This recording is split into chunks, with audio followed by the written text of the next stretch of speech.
falta muy poquito, ya estamos palpitando lo que va a ser este gran mundial de fútbol que nos queda más cerquita que nunca. Y bueno, se habla realmente de cifras millonarias. No vamos a hablar del mundial, no desde el punto de vista deportivo, porque eso lo van a tener prácticamente en todos los espacios, en los diarios, en la televisión, en las radios. Nosotros vamos a hablar de números en este caso, ¿Cómo impacta el mundial desde el punto de vista de los ingresos que se están manejando? Justamente el portal Brasil 24/7 efectuó un informe sobre cuánto le queda a Brasil, cuánto se va a mover en Brasil por este mundial, y las cifras son multimillonarias. Vamos a hablar con Guido Nehamkis, que es director del portal Brasil 24/7 en su versión argentina. Es un portal brasileño, pero justamente es todo en español, y la pata local la dirige Guido Nehamkis, que es colega además. Guido, ¿cómo estás? Buenas tardes. ¿Qué tal, Pablo? Muy buenas tardes. ¿Qué tal? Un gusto, Igualmente, ¿cómo estás? Bueno, bien, hoy veía con mucha atención, ¿no?, esta información que estaban poniendo ustedes en el portal sobre los ingresos que va a tener Brasil en el Mundial que se avecina. Contame un poquito cuáles son esos números.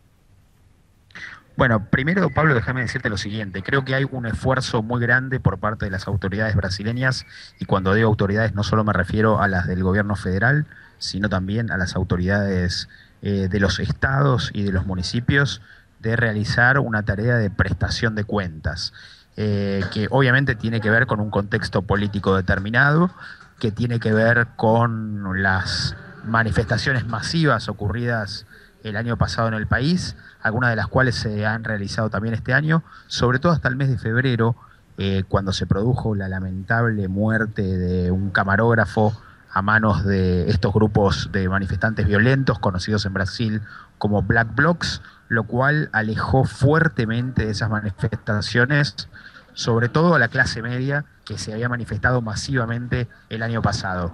Esto primero, y dentro de ese gran esfuerzo de prestación de cuentas, yo creo que está este informe que nosotros estamos reproduciendo en Brasil 247, la edición en español. Es un portal líder en Brasil. Información provista por la Secretaría de Comunicación de la Presidencia brasileña, pero creo que es muy interesante para poder saber qué está haciendo el país para recibir este gran evento global, para explicarle a su sociedad en qué está invirtiendo el dinero, una parte mínima en estadios, y tal vez esa parte es la que más quejas produce, pero también hay obras muy importantes en materia de movilidad urbana, en transporte público, en modernización de aeropuertos, casi 10.000 millones de dólares en la ejecución de obras, por ejemplo, de subterráneos, de carriles rápidos en autopistas y en avenidas, de una obra muy importante en el aeropuerto de Brasilia, en el aeropuerto de Sao Paulo, en el aeropuerto de Río de Janeiro, en el aeropuerto internacional de Belo Horizonte, que es la ciudad, en la que va a concentrar Argentina, y allí hay casi 10.000 millones de dólares invertidos en esto, en obras de movilidad urbana que son consideradas el legado de la Copa del Mundo. Claro, Guido, estábamos viendo algunos carteles, ¿no?, de manifestaciones anteriores que dicen que necesitamos escuelas y no estadios, ¿no? Es como que es la demanda, por lo menos de una parte de la población, ¿no? Ahí está, precisamos escuelas en now de estadios, o sea, bueno, exactamente. Claro, imposible. Sí, exactamente. Y además yo te digo que hubo otra consigna de los manifestantes, además de precisamos escuelas y no estadios, que creo que se popularizó mucho en Brasil durante toda la organización del evento, que fue muy problemática, con muchas quejas de la FIFA sobre los atrasos en Brasil. La FIFA todo el tiempo hizo hincapié en la necesidad de que las obras tuvieran padrón FIFA. Allí eso fue tomado por muchos de los manifestantes, sobre todo los que salieron masivamente el año pasado a las calles de las principales ciudades de Brasil a protestar para decir: queremos escuelas padrón FIFA, queremos hospitales padrón FIFA, queremos transporte padrón FIFA. Cuando hablas de padrón FIFA, hablas de un estándar de calidad, ¿no? Exactamente, es decir, exactamente. Que los estadios tienen que reunir un estándar de calidad mínimo para ser estadios susceptibles de recibir un partido de la Copa del Mundo. Exactamente, y bueno, estamos llegando, prácticamente estamos a 16, 17 días del inicio de la Copa del Mundo, con algunos estadios en los que todavía, bueno, no se hicieron por completo las pruebas, ¿verdad? Los test de prueba para el evento. En algunos casos pues, todavía se están colocando los asientos que ya están enteramente vendidos para los partidos. Pero déjame decirte, Pablo, esto no es exclusividad del Mundial organizado por Brasil. Esto, por ejemplo, ocurrió también en Italia en 1990. Lo dijo pocos días atrás el presidente de la FIFA, Josep Blatter, que recordó que un día antes del inicio de Italia en 1990, en algunos estadios italianos todavía estaban colocando los asientos. Claro, o sea que esto no es tan sorpresivo y en todo caso en 15 días da como para asistir al estadio entero, pegar un asiento no es tan difícil, ¿no? Depende de la Sí, cantidad de gente sí. que pongas a trabajar, ya estamos hablando de cuestiones menores. Sí, sí, seguramente. El único, creo que el único estadio, no estadio, sino la única ciudad que sí está suscitando algunas preocupaciones entre las autoridades brasileñas es la ciudad de Cuiabá, que es la capital del estado de Mato Grosso, en la región centroeste del país. ¿Vos me escuchás bien? Sí, perfecto, Guido. Ah, perdón. Que Cuiabá va a recibir, es una ciudad obviamente pequeña, sin estructura de hoteles, sin un aeropuerto importante como tienen otras ciudades de Brasil. Fue elegida porque es la puerta de entrada a una región espectacular para el turismo, que es el Pantanal brasileño, pero tuvo la mala suerte de que en los sorteos le tocaran recibir a dos selecciones que van a llevar mucha gente a Brasil, Chile y Colombia. Las autoridades brasileñas esperan una enorme cantidad de vehículos que lleguen en auto desde Chile, contingentes no solo de espectadores, sino también de periodistas, por ejemplo, de vehículos de medios de comunicación, de canales de televisión, de radios de Brasil. Y por otro lado, es posible también que la presidenta Michelle Bachelet visite esa ciudad para presenciar el partido de Chile y Australia, después de asistir a la inauguración del torneo el 12 de junio en Sao Paulo, cuando jueguen Brasil-Croacia. Pero más allá de estas debilidades, más allá de estos temores, lo que se espera con mucha confianza en Brasil de parte de las autoridades es, primero, que las manifestaciones se reduzcan.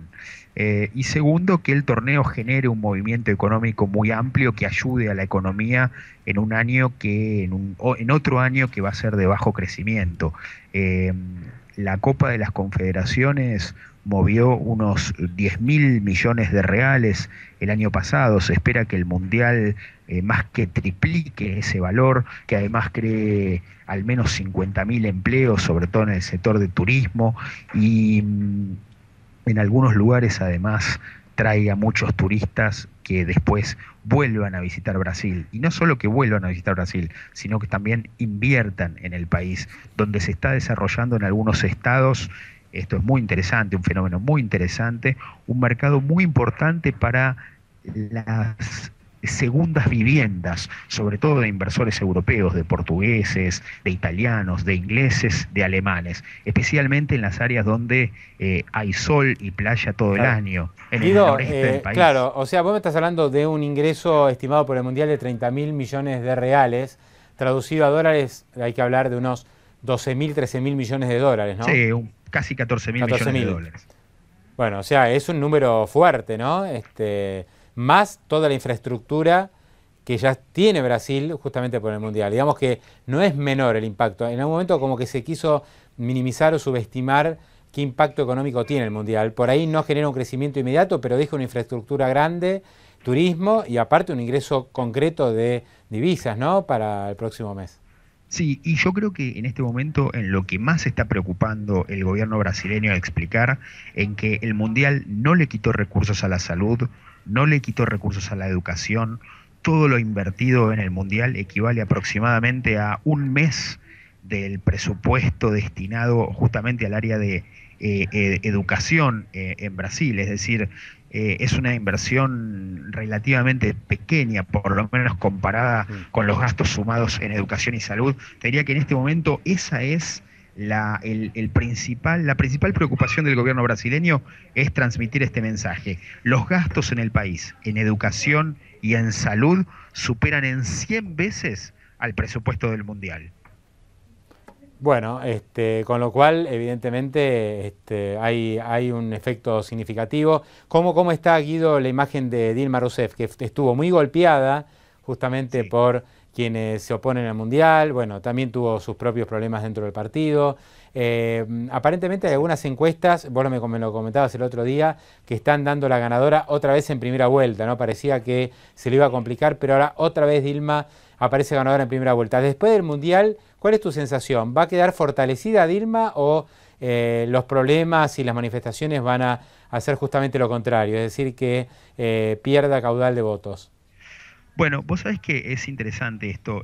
Por un lado, déjame decirte, Pablo, que el Mundial se realiza cada 4 años, igual que las elecciones presidenciales brasileñas, y desde 1994 las elecciones en Brasil coinciden con la realización de la Copa del Mundo. Nunca, por más que Brasil salió campeón unas cuantas veces, desde el Mundial de Estados Unidos hasta ahora, nunca el resultado del Mundial influyó en la votación presidencial brasileña. De todas maneras, claro, aquí la diferencia es que el Mundial es en casa, y creo que más que el resultado del fútbol, el resultado del deporte, creo que puede, por lo menos esto lo dicen los analistas políticos, las personas que miden el impacto de estos eventos en la opinión pública, lo que señalan y lo que dicen es que un poco cómo el Mundial se realice, qué pasará en las calles, eso puede tener algún tipo de influencia. De todas maneras, y más allá de esto, lo más importante en términos de lo que sucede en las elecciones brasileñas es lo siguiente.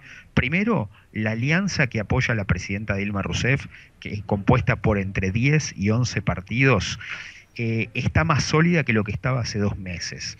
Esto en parte gracias a la articulación y a las operaciones del expresidente Luis Ignacio Lula da Silva, que está en la cancha de nuevo. Lula es el político más popular y más influyente de Brasil, y va a participar activamente en la campaña pidiendo votos por Dilma. Esto por un lado. Y por otro lado, un tema muy importante en Brasil, el llamado horario gratuito de radio y televisión. Esto es la propaganda electoral brasileña.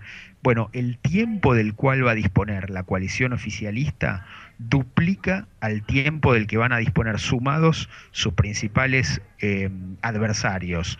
El senador Aécio Neves, del PSDB, socialdemócrata, partido de Fernando Henrique Cardoso, y Eduardo Campos, un exgobernador de Pernambuco, del Partido Socialista Brasileño. Y un dato curioso, si me permitís, Pablo, tanto Aécio Neves como Eduardo Campos, los dos tienen asesores de marketing político oriundos de Argentina. O sea que lo de fútbol para todos es como que ya lo hemos internacionalizado, ¿no? Ya ha salido de las fronteras argentinas, ya hasta los brasileños empiezan a tomar el ejemplo de utilizar la campaña y la propaganda a través del fútbol. Esto es... No me refiero a la propaganda, sino a la propaganda de partidos políticos que por ley garantiza, que las leyes brasileñas garantizan a los postulantes.